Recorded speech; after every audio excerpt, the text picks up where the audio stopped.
First, live, local. This is Fox 12 Now. All right, welcome back to Fox 12 Now. Thank you very much for joining us. We are live streaming here out of the Fox 12 Oregon newsroom. We do this every weekday. We start at 1 o'clock. We go throughout the afternoon. I always just like to remind everybody of that in case it's your first time tuning in. Thanks for doing so. If you see us every day, also thanks.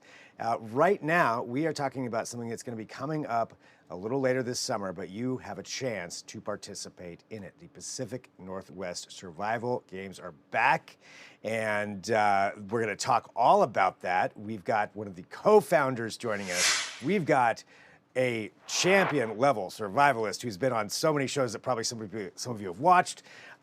Joining us right now, we've got Tony, we've got Joel. Thank you both for being here. I want to get into all of this, but I think, Tony, for anybody who doesn't know, would you mind telling us just a little bit about yourself and what these games are, how they got started? I'm one of the co-founders from the Survival Games, and we created this about 4 years ago now. Basically, we wanted to do something similar to Naked and Afraid and Alone, but without the bugs and without the suffering. We wanted to be able to learn survival skills and practice them in a safe and exciting environment. So we created that. We do it in Malala every year. And the way it works is it's a 2-day event. You do 3 challenges on Saturday, 3 challenges on Sunday.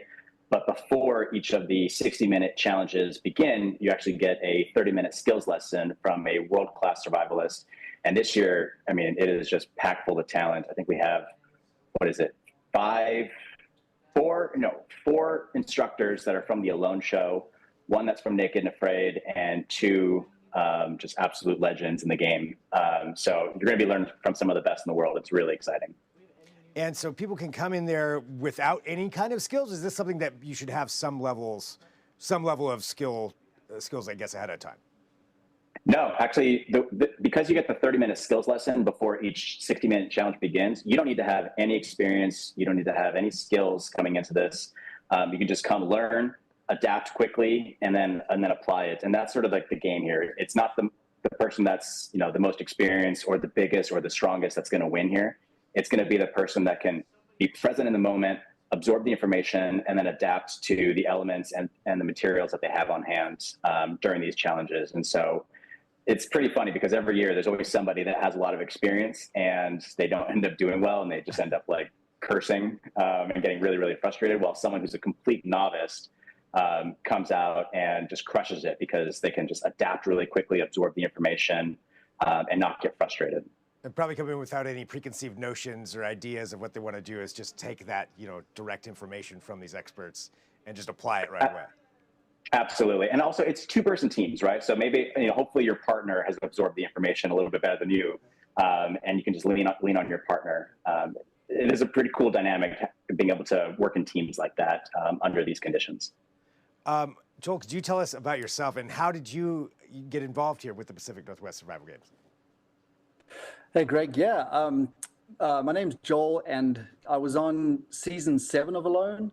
Also on the Alone Skills Challenge, as well as Discovery Channel's Bushcraft Build-Off. So I have had a couple TV opportunities before, which has been a real blessing.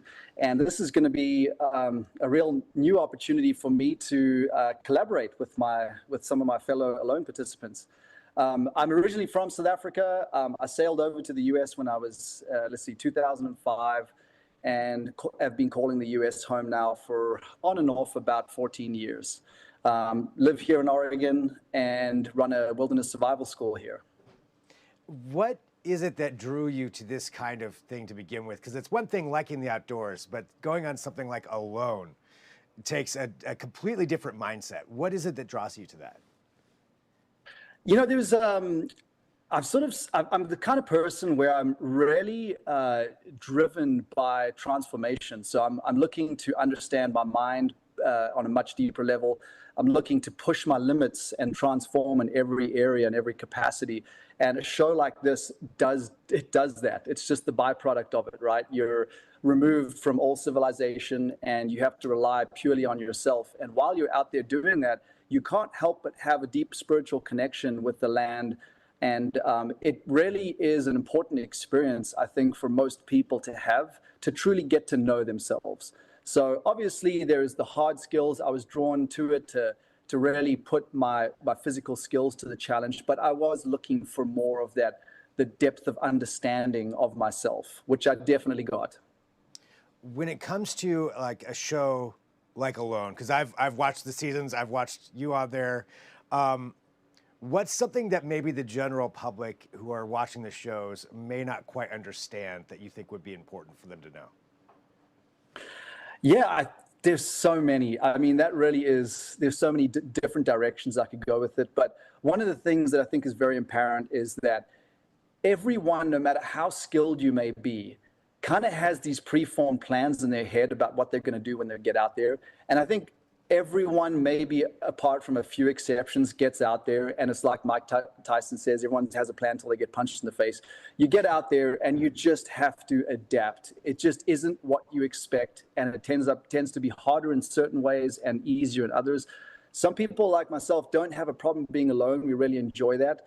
And a little more of the struggle is to get enough calories in us, where some people can go in there with a lot of weight on them and the calories are not so much a problem, but they miss their loved ones intensely. So each person's going to answer this differently as far as the participants that have gone out there before. But the one thing that I think is definitely every person experiences that goes out there is you are going to learn a lot about yourself. And I think that's a big blessing that we all walk away with.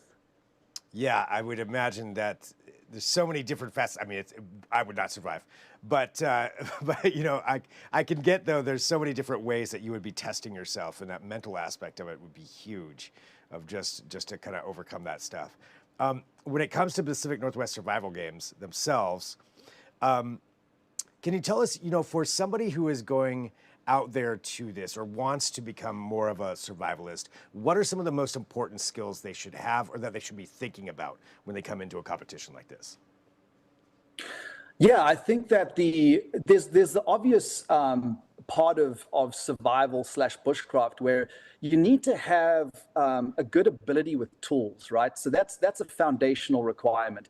But I think, like as Tony was saying earlier, it really isn't about how much experience you've had in survival situations or in the bushcraft world. It really is your ability to process things very quickly and really think outside the box. The kind of people that can MacGyver things, that have that ingenuity, I think those are the type of people that do the best, regardless of their experience level.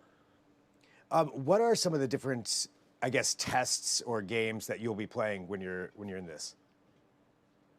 Yes, this year we're gonna. Oh, go ahead. You go for it, Tony. All right. This year there's going to be 6 challenges. So we're going to be. We'll have a shelter challenge, one that's related to hunting. So we'll have to build a weapon and hunt something. Nothing actual living though. It'll be like moving targets. There'll be a fire challenge, a water challenge, first aid, and then a river rescue.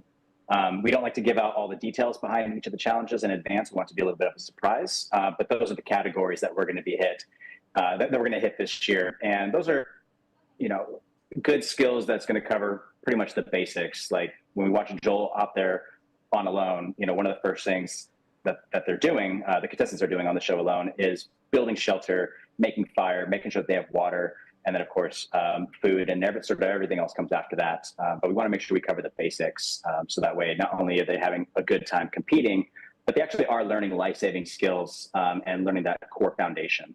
So that way, if they ever are in a life-threatening situation, they at least have something to build on. How does somebody participate in this? Because I know there's probably people watching now thinking that, okay, I want to go learn this. How is it that they get to join in on this? Yeah, it's pretty easy. You just go to survivalgames.com, register. You can sign up solo or you can sign up as a team. If you do decide to sign up solo, it's totally fine. 1 week before the event begins, we're going to do a live lottery on Instagram. So we'll go live, we'll pull out the lottery balls, we'll pair people up, and then we'll introduce everybody via email so that way they can get to know their new partner for a week leading up to the games to start to strategize a bit. But it's wild. I mean, these people are going to meet each other for the very first time, but the process of competing overcoming obstacles, overcoming challenges together, they're going to build a brotherhood and a bond that'll last a lifetime. That's what we hear every year. It's like these strangers meet and then now they're best friends because it's kind of like going to war together, right? You're overcoming all these obstacles together. Wow. So it's completely random pairings. Yep. Random pairings. And I think that's another skill that would really suit the participants well, is if they don't know how to communicate quickly and effectively, they're going to have a hard time getting their challenge done within the time constraint. Yeah, so you practice your people skills, I guess, before you go out there. Yeah. Well, awesome. Well, anything else that you guys think is important for people to know? We covered quite a bit. No, so it's okay. all right. I mean, it's gonna be pretty amazing. Oh, actually, no. There is one detail that's very exciting. Is Jax? There's a woman named Jax Jenagog that is on Alone season 13, which just premiered last night, and she's actually one of our instructors this year. And the season actually goes all the way through September. So you're going to be able to watch her competing on Alone on TV, and then simultaneously learn from her in person in real time, which is pretty exciting. We've never actually had that situation before. Where you're not just learning from someone that was on TV, but actually is on TV currently. That's gonna be really fun. That's really cool. Yeah. So getting to see both sides of it. Awesome. Well, you guys, thank you, both for having time to talk to us here on the show too, and just to share this. And congratulations, Tony, on how successful this has been, and just year after year, getting bigger and bigger and having more people on. And I've got Joel on there, and really, really cool to see that. And I think it's going to be a lot of fun. One of these days, maybe I'll try it.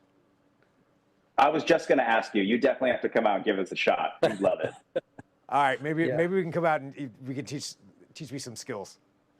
I need some help. Yeah, Joel's got you. I like camping, but there's no way I can do it alone. So, all right, well, you guys, thank you very much. It's great to talk to both of you, and we'll talk to you soon. Thanks. Have a good one. Bye, everybody.